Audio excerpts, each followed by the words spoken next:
ಶಾಲಾ ಶಿಕ್ಷಣ ಇಲಾಖೆ ಕಲಬುರಗಿ ವಿಭಾಗ ಹೊರಡಿಸಿರುವ ಆದೇಶ ಕೂಡಲೇ ವಾಪಸ್ ಪಡೆಯಬೇಕು, ಇಲ್ಲವಾದರೆ ಕಲ್ಯಾಣ ಕರ್ನಾಟಕದಾದ್ಯಂತ ಉಗ್ರ ಹೋರಾಟ ನಡೆಸಲಾಗುವುದು ಎಂದು ಕರ್ನಾಟಕ ರಾಜ್ಯ ಅಂಗನವಾಡಿ ನೌಕರರ ಸಂಘದ ರಾಜ್ಯ ಕಾರ್ಯದರ್ಶಿ ಶಾಂತಾ ಗಂಟಿ ಸರ್ಕಾರಕ್ಕೆ ಎಚ್ಚರಿಕೆ ನೀಡಿದ್ದಾರೆ. ನಗರದ ಪತ್ರಿಕಾ ಭವನದಲ್ಲಿ ಸುದ್ದಿಗೋಷ್ಠಿ ನಡೆಸಿ ಮಾತನಾಡಿದ ಅವರು, ಮೇ 13ರಂದು ಶಾಲಾ ಶಿಕ್ಷಣ ಇಲಾಖೆಯು ಆರಂಭಿಕ ಬಾಲ್ಯದ ಆರೈಕೆ ಮತ್ತು ಇಸಿಸಿಇ ಶಿಕ್ಷಣವನ್ನು ಪ್ರಾರಂಭಿಸಲು ಆದೇಶ ಹೊರಡಿಸಿದ್ದು, ಇದು ಅಂಗನವಾಡಿ ನೌಕರರಿಗೆ ಹೊರೆಯಾಗಲಿದೆ. ಆದ್ದರಿಂದ ಶಿಕ್ಷಣ ಇಲಾಖೆ ಸುತ್ತೋಲೆಯನ್ನ ಕೂಡಲೇ ವಾಪಸ್ಸು ಪಡೆಯಬೇಕು ಮತ್ತು ಕೆಲಸವನ್ನು ಕಾಯಂ ಆಗಿ ಮುಚ್ಚಿಸುವ ಕೆಲಸವನ್ನು ಶಿಕ್ಷಣ ಇಲಾಖೆ ತಕ್ಷಣದಲ್ಲಿ ನಿಲ್ಲಿಸಬೇಕು ಎಂದು ಒತ್ತಾಯಿಸಿದ್ದಾರೆ.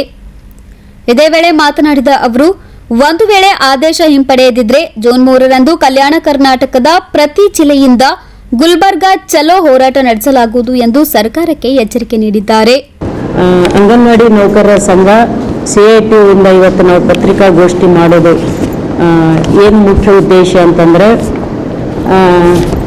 ಶಿಕ್ಷಣ ಇಲಾಖೆ ಕಲ್ಯಾಣ ಕರ್ನಾಟಕದ 7 ಜಿಲ್ಲೆಗಳಲ್ಲಿ ಒಂದು ಆದೇಶ ಮಾಡಿದ್ದಾರೆ. ಮೊನ್ನೆ 13ನೇ ತಾರೀಕಿಗೆ 13/5/2024ರಂದು 7 ಜಿಲ್ಲೆಗಳಾದ ವಿಜಯನಗರ, ಬಳ್ಳಾರಿ, ಕೊಪ್ಪಳ, ರಾಯಚೂರು, ಗುಲ್ಬರ್ಗಾ ಮತ್ತು ಯಾದಗಿರಿ, ಬೀದರ್ 7 ಜಿಲ್ಲೆಗಳಲ್ಲಿ ಪ್ರೈಮರಿ ಸ್ಕೂಲ್ಗಳಲ್ಲಿ ಒಂದು ತಾಲೂಕಿಗೆ 30 ಪ್ರೈಮರಿ ಸ್ಕೂಲ್ಗಳಲ್ಲಿ ECG ಅಂತಂದು ಬಾಲ್ಯದ ಆರೈಕೆ ಮತ್ತು ಶಿಕ್ಷಣ ಅಂತೇಳಿ ಕಿಸ್ರೆ LKG UKG ಸ್ಟಾರ್ಟ್ ಮಾಡಲಿಕ್ಕೆ ಒಂದು ಶಿಕ್ಷಣ ಇಲಾಖೆ ಆಯುಕ್ತರು ಒಂದು ಆದೇಶವನ್ನು ಹೊರಡಿಸಿದ್ದಾರೆ.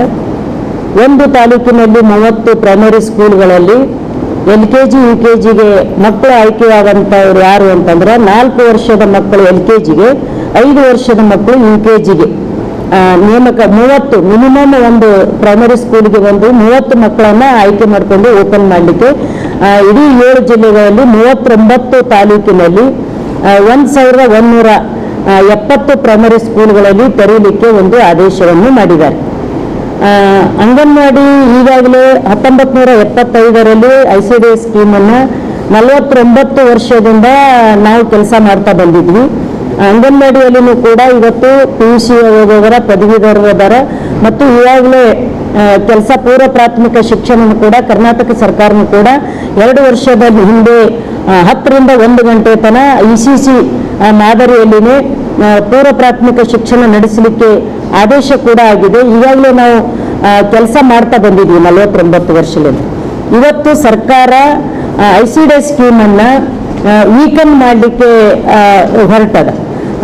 ಈ ಒಂದು ಕೇಂದ್ರದಲ್ಲಿ ಅವೇ ಮಕ್ಕಳು ಅಂಗನವಾಡಿಗೆ ಬರೋ ಮಕ್ಕಳನ್ನವೇ ಈಗ ಇವರು ಸ್ಟಾರ್ಟ್ ಮಾಡ್ತಕ್ಕಂಥ ಮಕ್ಕಳನ್ನವ್ರೆ ಇದರ ಅಲ್ಲಿ ಒಂದು ಅತಿಥಿ ಶಿಕ್ಷಕರಂತೇಳಿ. ಸುದ್ದಿಗೋಷ್ಠಿಯಲ್ಲಿ ಗೌರಮ್ಮ ಪಾಟೀಲ್, ಮಹಾದೇವಿ ಪೋಲಕಪಳ್ಳಿ, ರಾಜಮತಿ ಪಾಟೀಲ್, ಪುಷ್ಪಾ ಆಳಂದ್, ದೇವಮ್ಮ ಅನ್ನದಾನಿ, ರತ್ನ ಗುಲ್ಬರ್ಗ ಸೇರಿದಂತೆ ಇತರರು ಉಪಸ್ಥಿತರಿದ್ದರು. Bureau report in Gulbarga news.